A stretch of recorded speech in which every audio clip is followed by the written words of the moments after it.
I'm here to talk to you today about freedom of speech. Current concerns about freedom of speech arise particularly in relation to debates about fake news, hate speech, no platforming and so on.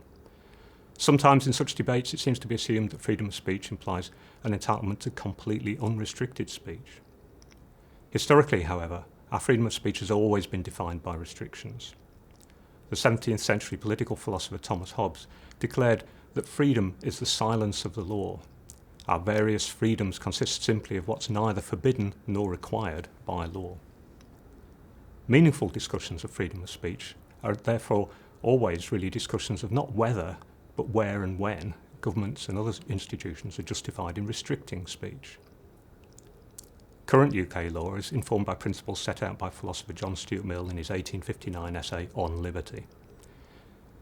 Mill is in favour of freedom of speech and argues for allowing unpopular and controversial views to be aired, since doing so provides an opportunity for them to be openly debated and challenged, and hence for truth to publicly triumph over falsehood, something that Mill thought was very important.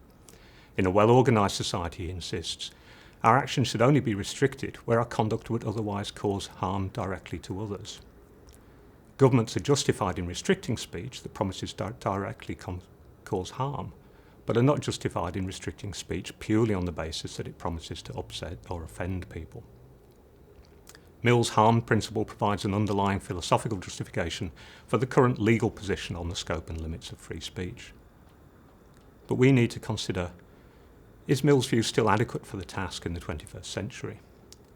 Mill's examples of harmful speech include political speeches to a live audience that are likely to incite rioting.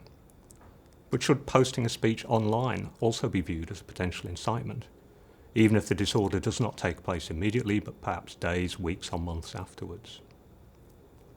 Mill also regarded public debate as a reliable means by which to sift true from false opinions. But are our organs of public debate, including Parliament and the media, up to the task of ensuring that the truth prevails? Finally, and most puzzlingly, suppose a view is true, but also potentially harmful. For example, suppose that a particular social group, e.g. white working class males, systematically underperforms in the education system. Pointing out that this group systematically underperforms could lead to their receiving additional support. But it could also seem to justify the withdrawal of support on the basis that this group does not have the educational potential of others. Might we sometimes then be justified in suppressing such truths on the basis that their widespread dissemination could push us in the direction of a more unequal society? Studying philosophy offers you the opportunity to debate issues like these in an academic way, informed by the work of previous thinkers, to arrive at your own better informed and better argued conclusions.